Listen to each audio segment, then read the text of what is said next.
رحمت الله و برکاته. خوب است؟ صحبت تنج سلامتیت خوبان، احوال زندگی و انگام یا فرزندات همه خوب است و آنها کاربار همه خوبان. خداوند کریم صحبت باشه، تنج باشه. تو آقا جان، همین سلنسیاره که برای شما اینا صورتاش روی کردیم، یک خواهش دارم، یک اعلانه برای تمام مسلمان ها، هر کسی که سایتاش میدونی. تو آقا جان، همین صورت رو روی که با گپ روی که به هر آدم. برای چی؟ برای که این همین سلنسی ها تو آقا جان از طرف تایلند اومدن و همین طرفای روسیه و یا که دیگری جا هم تقسیم میشوند. در مابین همین سلنسی ها خط سفید، خطی که میبینید تو آقا رنگ گل دختگی، همین ها نیستگن که یا حیو یا قیوم. این نام های خداونده، دو نامی خداونده، یا حیو یا قیوم. انا این نام های خداوندن.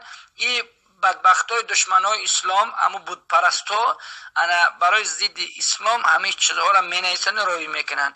خواهش میکنم تو آقای جون، اگر این همه سخن من نشنیدیم، برای شما یک صدقه بزرگ میشه، صدقه جاریه میشه.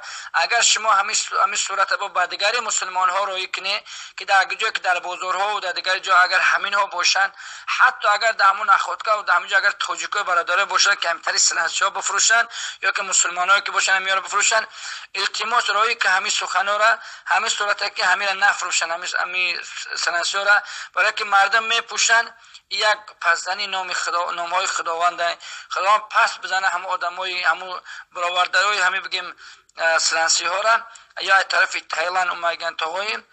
انا التماس خواهش دارم همین را روی کنم. خدا نگهدار تو باشه. یک صدقه جوره برای شما شود اگر که همین را روی کنه. آمین.